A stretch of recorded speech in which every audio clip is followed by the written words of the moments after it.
Hi guys, so I'm going to review the film The Lazarus Effect, a 2015 supernatural horror film, and I just saw this Wednesday night. I kind of got outvoted when I was going to see a movie with my cousins, because I wasn't really excited to see this film, to be quite honest, and I was outvoted, so we went and saw it, and they're 11 and 14, so of course they enjoyed it a bit more than I did because I've seen, you know, quite a bit of horror films over the years, so it's kind of harder to win my approval than maybe someone doesn't watch them quite as much. The plot follows a team of medical professionals, scientists, and their various assistants, and they have worked on the past 4 years on a serum that they call Lazarus because they intended to bring animals, people, eventually people, back to life. And they work at a university, and they've been working on doing the research with grant money. They've hired a fellow university student named Eva to come and film an experiment they're fixing to do to test the Lazarus serum. And one of the first experiments that they do, successful ones, is on a dog. And they are able to bring this dog back to life, although the dog doesn't seem to adjust well to being brought back. He doesn't have an appetite and seems a bit aggressive and does things that maybe a normal dog wouldn't do. And they eventually have to isolate the animal. The university finds out that they've been working on this serum when in actuality they were supposed to be working on something else to do with combating dementia and things like that. So their grant money gets suspended, and a corporation comes that works with the university, and they come and confiscate all their research from the past 4 years. This causes the team, who consists of Zoe and Frank, who are the main kind of medical scientists, who are also engaged and have put their wedding off to work on this experiment, or this serum, and their 2 assistants, to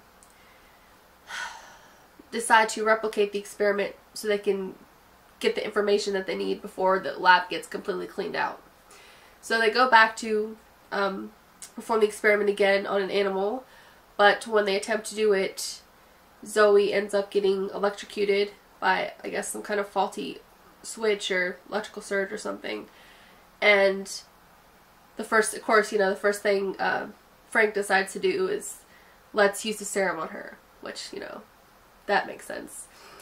And the rest of the film just kind of follows the aftermath of bringing Zoe back from the dead and how she's changed afterward. And how maybe bringing someone back when they're supposed to go isn't necessarily a good thing. And there's been films that have kind of used this concept before, like Flatliners, which was also kind of along with the experimentation side of it, and then like Pet Sematary, of course, where we used Indian burial ground to bring back things from the dead, and of course in that instance as well, you know, the person doesn't come back as who they were before they died. So I always thought that kind of concept of playing God is interesting, but sadly this film was kind of disappointing in that aspect.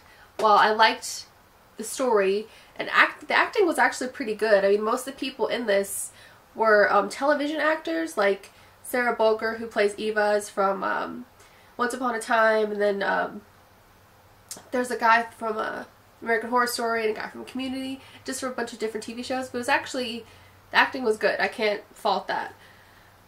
But it is a horror movie, and I just found all of the scares and scary aspect of the film to be really, really predictable.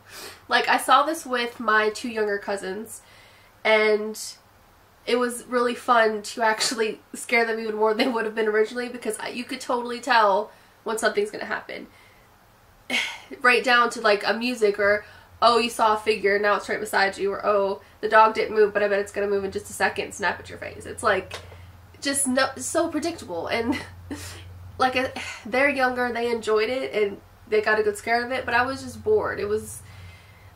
Wasn't anything new or exciting, and when you can tell what's going to happen the entire time, it's boring. And you can do anything, but just don't bore me. You can be as bad as you want to be and make me laugh, but just don't be boring.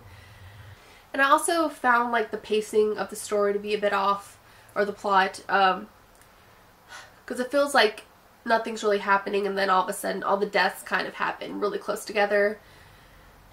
And then there's a long stretch where nothing much happens after that. So that was kind of disconcerting. And just like I said, the concept was just poorly executed. It could have been really interesting because there have been good movies with this concept used in a good way that were pretty satisfying, but sadly this wasn't one of them. And yeah, overall I give it a 5. It's one of those movies, like, if it was on Netflix or you were just watching it with friends because you were bored, yeah, but it's not something I would pay to go see at a movie theater. And there's definitely better films with this concept that are done well. That was my short review of The Lazarus Effect, and as always, thank you so much for watching.